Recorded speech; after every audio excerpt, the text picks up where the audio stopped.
안녕하세요. 캐시맥 기획자 이근영입니다. 슬기로운 시스템 활용, 디지털 경영을 위한 회계, 어떻게 회계를 디지털화해서 디지털 경영의 시스템이 조화롭게 움직여질 수 있는지에 대한 얘기를 드려보려고 합니다. 네. 돈의 입출이라는 게 발생이 돼요. 어느 곳이나 가정이나 기업이나 돈의 입출이 발생이 되죠. 이 입출이 생기면 정리를 해야 되죠. 이 정리하는 과정이 회계입니다. 별거 아닙니다. 돈의 기록을 가지고 어떻게 정리할 거냐가 회계다라고 보시면 돼요. 가장 기본적인 해석입니다. 정리하는 거죠. 정리할 때 손에다가 들고서 5개, 10개 이렇게 쓰는 건 한계가 있잖아요. 그러니까 그걸 종이에다 쓰게 되겠죠. 종이에다 써놓고 그걸 책처럼 묶이기 때문에 장부가 되는 거고요. 그렇게 했을 때 얘를 기장한다 라고 얘기하는 거죠. 회계하면 기장해야 되는 거죠. 네. 옮겨 적고 그렇게 해야 됩니다. 그랬을 때 회사에서 봤을 때 기본적으로 회사는 업무 전반에서 돈의 흐름이 발생이 돼요. 그러면 현황 파악이 필요해요. 현황 파악을 하기 위해서 프로그램이 필요하죠. 네. 입출금은 어떻게 있었는지, 미수는 어떻게 있는지 이런 것들을 파악을 해야 되는 필요성이 생기는 거죠. 그랬을 때 복식 회계의 필요성이라는 게 또 하나가 생깁니다. 왜 그러냐면 복식 회계로 만든 장부를 만들어야 되는 의무자다라는 개념이 있어요. 이게 법으로 정해놓은 겁니다. 일정 규모 이상의 매출을 하는 사람은 복식으로 장부를 만들어라. 그리고 복식으로 신고를 해라. 이렇게 되어 있는 거죠. 그런데 여기서 연결되는 얘기가 뭐냐면 복식회계가 쉽지 않거든요. 그러다 보니까 그러면 장부도 만들어야 되고 복식회계를 해야 되니까 세무사한테 맡기자 이렇게 되어 있는 겁니다. 세무사한테 맡겼어요. 자, 현황이 필요했고 복식기장의 의무자로서 장부를 만들어야 되는 것이 필요해서 세무사한테 맡겼어요. 이 두 가지 니즈가 있는 겁니다. 네, 이렇게 했고 이 업무를 받은 기장의 업무를 받은 세무사는 당연히 복식회계를 하겠죠. 네, 유명한 더 좋은 세무사랑 이런 프로그램으로 기장을 해주고 있는 겁니다. 그런데 여기서 이제 이런 일이 생기게 돼요. 무슨 말씀이냐면 업무 전반에서 돈의 입출이 발생이 됐고 현황 파악이 필요해서 프로그램을 써야 되는데 이 프로그램이 무슨 프로그램이냐면 복식회계 프로그램을 쓰게 됐다는 거죠. 이게 나오죠. 복식회계는 어려워서 세무사한테 맡겼는데 이렇게 되는 거죠. 그런데 회사에서 복식회계를 또 하게 됐네 이런 겁니다. 이게 지금 어렵고 힘들어지는 원인입니다. 자, 사장님 입장에서 보면요. 프로그램 사줬죠. 왜? 현황 파악을 위해서 필요하니까 사줬죠. 그랬더니 사람이 더 필요하대요. 그래서 사람 더 뽑아줬어요. 근데 보고서는 안 올라와요. 근데 보고 있으면 맨날 야근해요. 도대체 무슨 일이야? 이런 일이 벌어지는 거고 세무사한테 돈 주고 맡겼어요. 경리랑 세무사 직원하고 싸워요. 이 알 수 없는 현상들이 벌어지고 있는 겁니다. 왜 이렇게 됐는지 참 답답한 노릇이죠. 자, 복식회계가 어렵다라는 말씀을 드렸어요. 그 복식회계가 어려운 예를 보면 지금 이 왼쪽에 보시는 이 부분이 차대변으로 분계를 해서 만들어낸 복식 전표예요. 간략하게 표시를 하고 있는 건데요. 여기에서 필요한 게 분계예요. 분계를 해야 이런 모양으로 정리가 되는 거거든요. 근데 부가세 환급 관련 분계 요청 드립니다. 1원이 지금 빠지는 거예요. 1원을 어떻게 처리해야 되지? 그러면서 격리 업무가 쉽다고 생각하시는 분은 절대로 답하지 마세요. 뭐 이런 글을 올렸더라고요. 자, 이게 무슨 얘기냐면 이런 거 요청 드립니다. 코로나로 전기요금이 감변되는데 분계 어떻게 해야 돼요? 거래처 대납 후 처리, 분계 후 계산서 발행 어떻게 해요? 정말 급해요? 선수금 처리할까요? 예상매출금 처리할까요? 아니면 도망갈까요? 이런 일들이 지금 회사 곳곳에서 벌어지고 있는 거예요. 이게 그렇게 간단한 일 같았으면 격리 커뮤니티가 20만, 30만 명씩 모여가지고 있고 거기에 이렇게 올리면 그건 어떻게 처리하세요? 이런 십시일반의 일들이 안 일어나겠죠. 복식회계는 분계라는 과정 자체가 이 분계한다는 게 이렇게 T자로 생긴 거에다가 차변은 뭐고 대변은 뭐야 이렇게 만드는 거거든요. 이게 뭐냐면 주가식 문제풀이에요.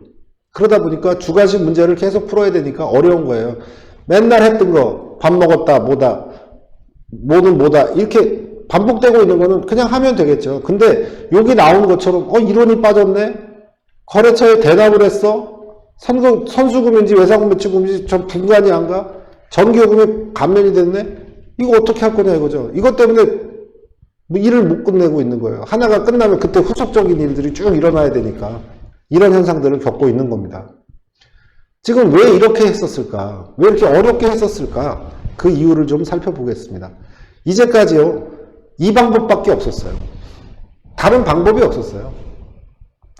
자, 천천히 하나씩 말씀드리면, 복식회계가 어렵기 때문에 세무조정을 받아야 되기 때문에 세무사한테 기장을 맡기는 게 일반적인 거죠. 그게 세무사한테 맡겼어요. 세무사한테 맡기고, 또 국세청에 제출할 장부는 세무사가 만들어주지만 곁에 없잖아요. 그러니까 즉각적인 장부를 활용할 수도 없었어요. 그러니까 프로그램 필요하네? 구한 거죠. 근데 그 프로그램이 뭐예요? 복식회계밖에 없는 거죠. 그래서 뭐 말씀을 드리면 길어지지만 이 복식의 방식을 사용하지 않는 걸로 해서 복식의 효과를 가질 수 있는 방법을 대단히 많은 분들이 연구를 하셨어요. 아주 쉬운 회계를 만들려고 대단히 노력을 하셨어요. 근데 결과적으로 어떻게 됐냐면 복식의 회계 원리 얘는 알아야 쓰는 게 만들어져요.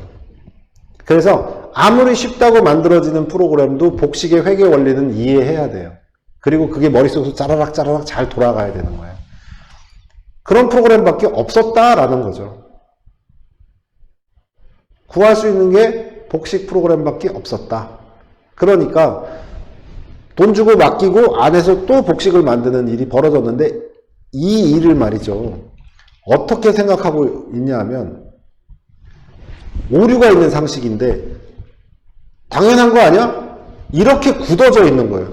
자, 세무사한테 맡기고 회사에서 또 해. 이게 또 똑같아야 돼. 또 회사가 세무사한테 줄 때 더 좋은 형식으로 자료를 줘야 돼. 이게 상식이야. 이렇게 되어 있는 거예요. 좀 이상하다고 저는 생각하는데요. 더 돈을 써야지 제대로 일을 하고 있는 거야. 이렇게 얘기하는 분들도 계세요. 어쩔 수 없이 어차피 더 돈을 써야 돼. 이렇게 얘기하시는 분. 저 왜 저렇게 생각을 하시지? 예, 지금 또 설명해 드리지만 회사가 있고 세무사가 있는데 이 세무사가 누구예요? 내가 용역 줬잖아요. 그럼 내 거 지금 만들고 있잖아요. 계속 얘기하는 더 돈으로 만들고 있잖아요. 그러면 그때그때 보면 되잖아요. 이걸 왜 회사에서 또 만들죠? 여기서? 그걸 해야 된다고 왜 얘기하죠? 저는 이해를 못하겠어요. 어쩔 수 없이 더존과 복식회계의 프로그램들이 경리나라, 이카운트 얼마예요? 모두 복식 프로그램들이에요. 그리고 거기서 재무회계 결과물이라는 것들이 만들어지게 되어 있어요. 그것이 일반적인 상식이었어요. 그런 프로그램밖에 없었어요. 그렇다고 하더라도 왜 세무사한테 맡겨서 장부 하나 만들게 하고 안에서 또 똑같은 걸 만들어야 하고 거기에 또 똑같이 더 돈이어야 되고 이렇게 해야 된다고 생각하는 건지는 저는 이해를 못하겠어요. 대단히 잘못된 상식입니다. 그럼 이렇게 얘기하면 도대체 어떻게 하라는 거냐? 슬기로운 시스템 활용이 뭐야? 이렇게 얘기하시겠죠. 네, 세 가지의 포인트를 말씀드리려고요. 회계를 나눠서 생각하자. 전문가를 활용하자. 시스템을 정비하자. 연결되는 얘기입니다. 요렇게.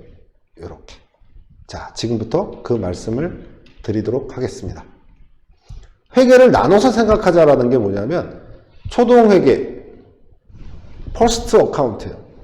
처음에 일어나는 회계, 그 다음에 확정회계. 이렇게 두 개로 나눠서 생각하자는 거예요.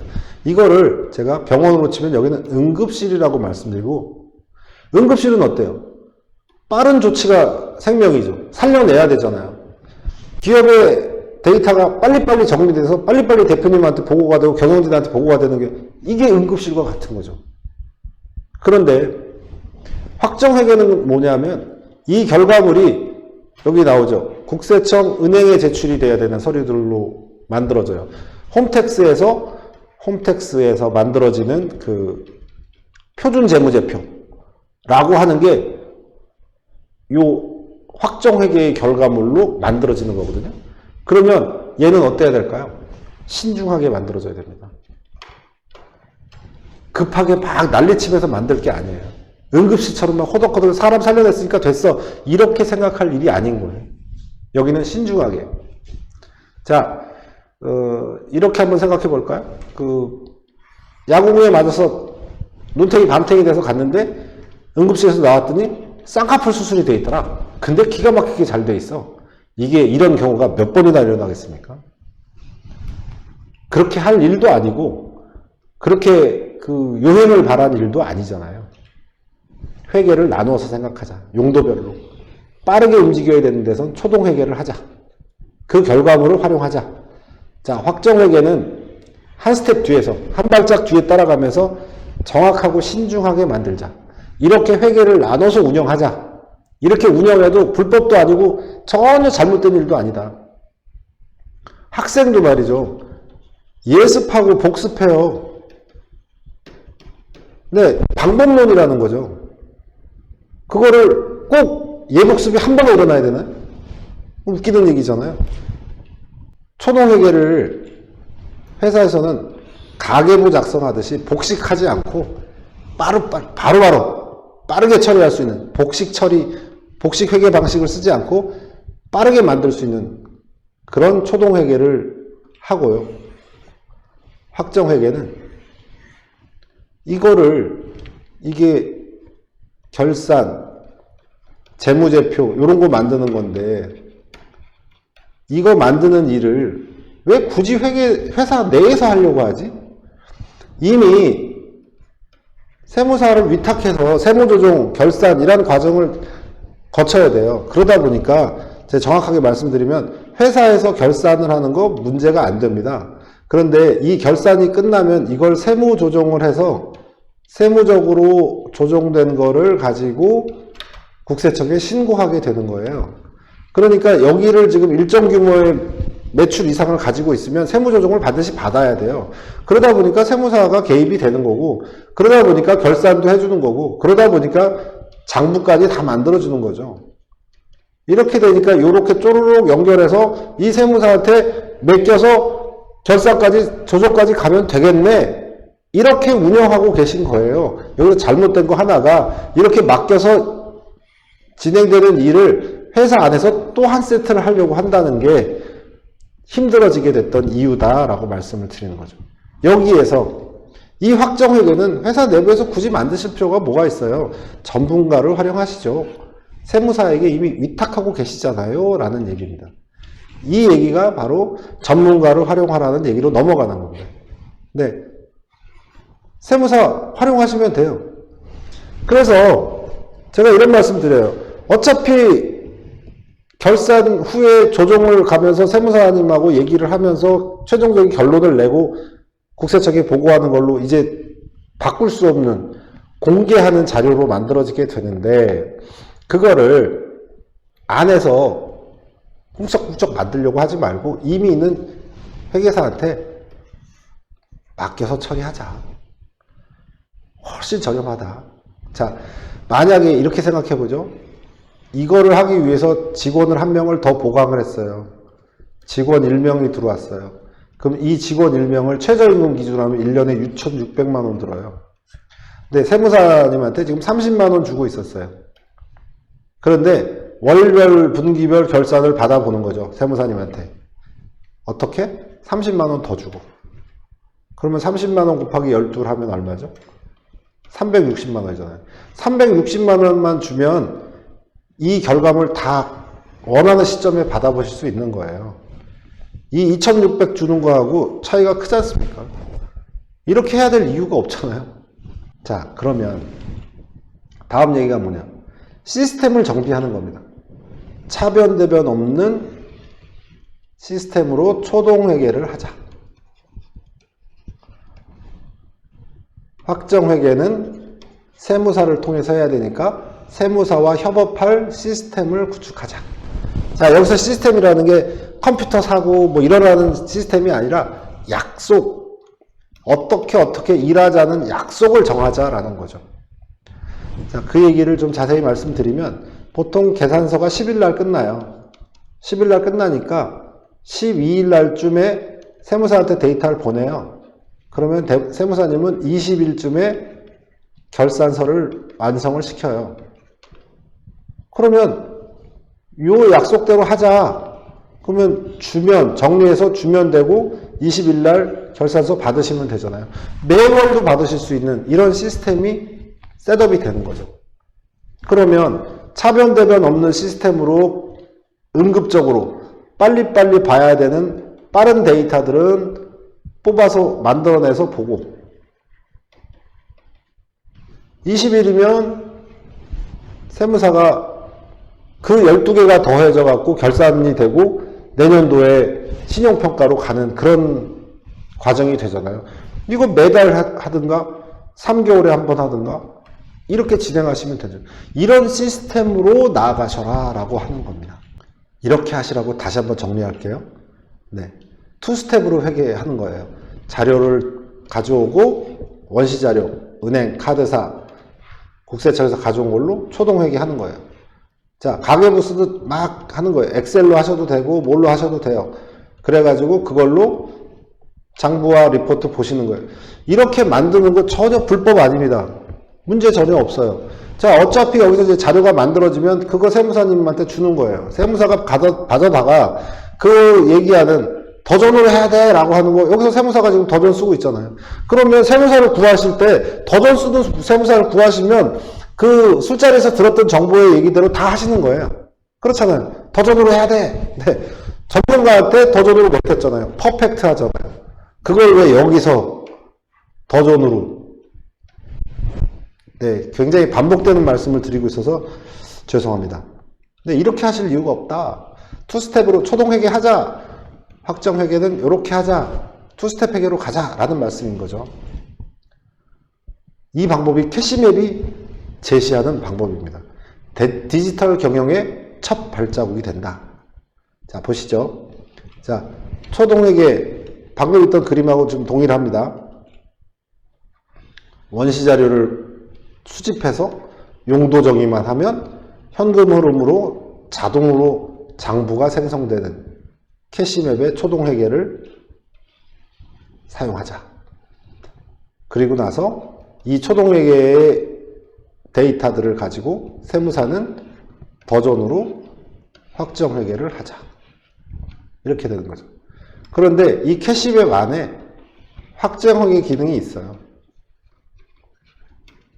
확정회계 기능이 있는데 이거를 제가 만들어 놓고 2년 동안 오픈을 하지 않았습니다. 그랬던 이유는 뭐냐? 굳이 할 필요가 없는데 이렇게 맡기고 있으면서 안에서 이걸 왜 한다고 막 그렇게 힘들게 하지? 이 두 개가 만들어졌는데 여기 거랑 내용이 다르면 어떻게 되죠? 당황스럽겠죠. 굳이 그럴 이유가 없어요. 네. 이렇게 하면 된다. 캐시맵을 활용하시면 된다. 이런 말씀을 드리는 거고요. 그 다음에 세무사를 마치 곁에 두고 있는 것처럼 활용하셔라. 이런 말씀이에요. 왜 그게 가능하냐 하면, 자, 캐시맵이라고 하는 시스템은 회사에서 쓰고 있어요. 회사에서 쓰고 있고, 이 회사에서 초동 데이터, 원시 데이터 받아다가 데이터 정리하면 그걸로 장부 만들어져서 활용하시게끔 되는 게 캐시맵이다. 이렇게 말씀드렸잖아요. 근데 텍스맵이라는 게 있어요. 이 텍스맵은 뭐냐면 회사에서 쓰는 게 아니라 세무사님이 쓰는 거예요. 세무사 회계사가. 자, 그래서 텍스맵에 세무사님이 가입해가지고 사장님 저 아이디 뭐예요? 저 연결 좀 해주세요. 라고 하면 오케이 해서 연결해 주시면요. 이 데이터, 정리된 데이터를 세무사가 그냥 원할 때 끌고 가요. 원할 때 가져가는 거예요. 언제라도 자료 가져가는 거죠. 자, 약속된 날짜 있으면 그날 딱딱 가져가는 거죠. 자, 자료 챙겨주는 것도 일이다라는 얘기하시는 사장님도 있었어요. 정말 자료 챙겨주는 것도 일입니다. 근데 알아서 가져가잖아요. 그 다음에 약속된 날, 결산이 끝난 시점에 캐시맵에다가 쫙 업로드 해줘요. 그러면 어떻게 되겠어요? 여기에 계속 쌓여가겠죠. 그 결과물이. 그러면 대표님은 캐시맵 안에서 언제든 꺼내보실 수 있죠. 전문가가 만들어주죠. 쌓여있죠. 데이터 알아서 가져가죠.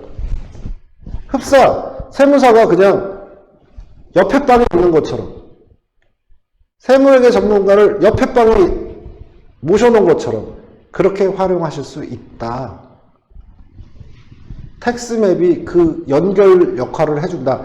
대표님은 그 텍스맵에 가입해야 되는 거야? 이런 생각 안 하셔도 돼요. 여기는 누가 한다? 세무사, 회계사가 들어와서 데이터 가져가는 용도로 쓰고 올려주는 용도로 쓰는 연계 플랫폼이다 라는 거죠. 네, 그러니까 회사에서는 나는 그럼 캐시맵만 잘 쓰고 있으면 되네. 그렇죠. 캐시맵에서 데이터 잘 정리해서 그걸로 장부 보고 회의하시면서 빠른 의사결정 하시면서 사업하시면 돼요. 백업돼 있잖아요. 전문가 그룹이 알아서 가져가서 올려주는 이런 방식으로 일을 하실 수 있습니다 라는 거죠. 캐시맵의 초동회계의 장부를 활용하라고 말씀드렸어요. 초동회계가 어떻게 돌아가느냐, 이제 자료 가져왔죠. 은행, 카드사, 국세청 자료 가져왔어요. 또 자동으로 수집돼요. 그걸 원시자료라고 하는데 이 원시자료에다가 놓고 정리를 하면 실시간으로 장부와 리포트가 만들어지는데 이게 일개표, 카드 사용 내역, 통합통장, 경비지장, 계정별 원장, 미수비지급, 재고장, 거래처 원장, 프로젝트, 통화카드, 통장별 수입 지출 현황, 이게 다 나와요. 여기에 지금 다 쓸 수가 없어서 안 썼을 뿐입니다. 굉장히 다양한 리포트가 나와요. 엑셀로 만드시든 여기서 엑셀로 만들어서 보려고 하셨던 대부분의 리포트들이 다 원클릭으로 실시간으로 만들어집니다. 그리고 세무사한테 주고 만들어줘. 여기 나와 있는 재무상태표와 손익계산서는 전문가의 손을 통해서 만들자.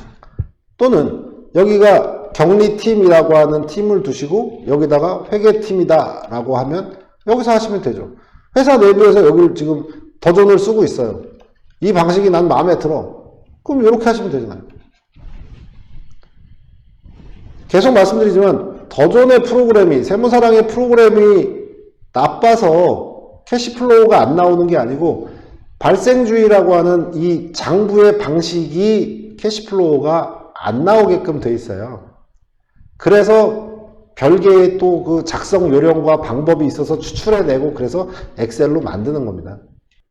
저는 어떤 프로그램을 비할 생각도 없고요. 네, 다들 좋은 프로그램입니다. 활용하시는 방법의 문제다라고 말씀드리고요. 자, 그럼 용도만 입력하면 된다는데 용도를 어떻게 입력하려는 거야? 설명드릴게요. 새마음 식당에서 8만 원이 결제되었다라고 하는 게 카드사로부터 끌고 들어온 데이터가 있어요. 자, 여기다가 새마음 식당에서 8만 원이 결제됐으니까 식대네? 라고 식대라고만 입력해 주세요. 식대라고만 입력하면 이게 쫙 벌어지면서 보이는 겁니다. 식대냐, 야유회비냐, 회식비냐, 접대용 식대냐, 출장 식대냐, 회의비냐, 야근 식대냐, 이게 다 보이는 거예요. 이 중에 하나를 선택하시는 거예요.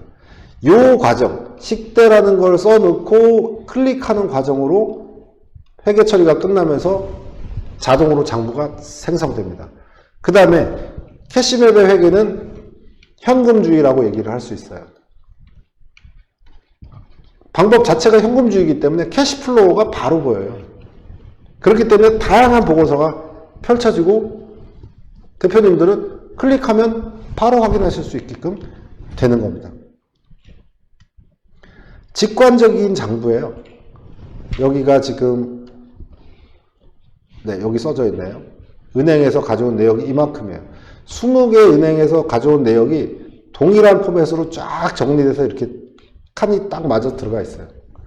이렇게 되어 있는 곳에다가 방금 전 페이지에서 말씀드렸던 식대 보면은 접대비, 매출대금, 이자비용, 가스요금 쫙 정리돼요. 그걸로 각종 장부가 만들어져요. 각종 장부가 실시간으로 만들어지고 그 돈의 용도에 이거 세금계산서 붙어서 나갔던 거구나. 아, 이건 이런 고지서 때문에 나갔구나. 세금계산서 T자 누르면은 바로 보여서 눌러서 확인해서 보실 수 있어요. 요거 누르면 이미지로 저장된 청구서라든가 고지서라든가 그냥 클릭해서 다 보실 수 있어요. 이런 방식, 제가 지금 설명드리는 이 방식만 이해하셔도 이제 회계장부 보시는 거 전혀 문제 없으세요. 왜냐하면 통장 내역을 보시는 거가 같기 때문에 그래요. 통장 내역이 있는데 어느 날 김복자 이렇게 써 있어요. 그리고 지나갔어요. 시간 지나갔어요. 김복자가 뭐지? 왜 나한테 돈을 2천만 원을 보냈을까? 아무리 생각해도 기억 안 나네? 기억 잊어버리기 전에 적어두시는 거예요. 네. 그러면 다 보관돼서 나오게 되는 겁니다. 누구의 도움 없이 회사 장부 다 열어보실 수 있게끔 그렇게 쉽게 되어 있습니다. 이게 정말 쉬운 거죠. 거기서 한 발 더 나아가서 원하는 장부, 원하시는 장부 보고서가 원클릭으로 튀어나와요. 이게 지금 CEO 데스크라고 하는 저희 메뉴인데 이 안에 12개의 리포트가 들어가 있습니다. 지금 카드 지출, 누가 얼마 썼는지, 어떤 용도에 썼는지, 월별로 경비가 어떻게 들어갔는지, 기간별 수입 지출 현황. 자, 제가 현금 중심으로 만들고 저 역시가 그 회계를 공부한 사람이 아닌 상태에서 이런 걸 하다 보니까 이런 게 편하더라고요. 뭐냐면 총수입 전체 들어온 돈 얼마야? 거기서 자 매입 물건이나 이런 거 굵직굵직하게 산 게 얼마야? 자 인건비 이거 들어간 거 얼마야? 야 그러면서 경비 얼마 썼어? 그러면 총수입에서 매입 빼고 인건비 빼고 경비 빼면 수지라고 하는 거죠. 얼마 남았네? 마이너스면 얼마 까졌네? 플러스면 얼마 남았네? 이거잖아요. 이렇게 보시는 장부가 기간별 수입 지출 현황이라는 보고서를 드립니다. 원클릭으로 나옵니다. 그걸 또 월별로 쭉 보니까 2월 달엔 얼마 벌었고 3월 달엔 얼마 까졌고 그냥 원클릭으로 다 보여요. 네, 이렇게 해드립니다. 제가 또 말씀드리지만 이게 쉬운 겁니다. 자, 다시 한번 리마인드 차원에서 말씀드릴게요. 오류 있는 상식 때문에 힘들어하고 계세요. 네, 이 문제들 극복하시자고요. 지금 오류 있는 상식이 얼마나 그 일상화되어 있느냐 하면, 일반화되어 있냐면, 제가 대표님한테 이렇게 물어보시면, 말씀드리면, 우리 경리랑 좀 의논해 볼게요. 라고 하고 돌아오는 얘기가 또 똑같은 얘기 하세요. 그 세무사 사무실에 더전으로 데이터 줘야 된다던데요? 우리 회사에서도 또 하나 만들어야 된다던데요? 이런 얘기 하시는 거예요. 잘 생각해 보세요. 전혀 그렇게 하실 필요 없어요. 두 번째가 뭐냐? 복식회계가 쉽다. 수학 선생님이 수학이 쉽다고 얘기하는 거랑 같다. 회계가 그렇게 쉬우면, 프로그램 하나 써가지고 회계가 그렇게 쉬우면 누구나 회계사 됐겠죠. 회계사가, 세무사가 전문 직종이지 않겠죠. 네, 절대 쉽지 않습니다.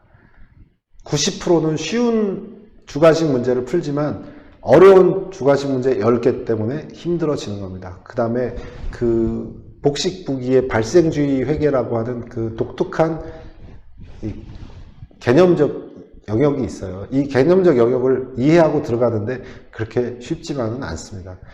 그리고 또 한 가지가 뭐냐면 대한민국의 CEO, 대표님들은 80%가 공학도세요. 엔지니어들이세요. 그러다 보니까 보기가 힘드세요. 어떤 대표님 만나면 뭐 3개월째 지금 유튜브 가지고 공부하고 있다. 현장 쫓아다니고 뭐 영업하러 다니고 이러면서 그걸 보는데 쉽지 않아. 그렇게 하실 이유가 없다. 전문가를 활용하셔라. 네, 이 전문가가 만약에 한 달에 500, 600 달라고 그러면 입이 떡 벌어지겠죠. 그런데 굉장히 우리나라 시스템이 잘 되어 있어서요. 50만원, 60만원에 이렇게 약속을 딱 만들면 정말 좋은 서비스 받으실 수 있으세요. 세무사님들이 그렇게 하고 계세요. 회계사님들이. 그러니 적극적으로 활용하세요. 그 내부 안에서, 회사 내부에서 그냥 가려진 것처럼 내가 이거 다 그냥 혼자 나만 알고 있을 거야 라고 그렇게 해서 된다고 생각하시나요? 절대 그렇지 않습니다. 은행을 활용하시는 순간, 은행을 이용하시는 순간 가려진 건 없는 겁니다. 네, 가릴 수도 없고요. 그렇게 생각하시고 전문가한테 의뢰하시고 아주 투명하게 그렇게 운영하신다라고 생각하시는 게 좋을 것 같습니다. 자, 캐시맵은 지금 말씀드린 대로 디지털 경영을 위한 플랫폼입니다. 아주 쉽습니다.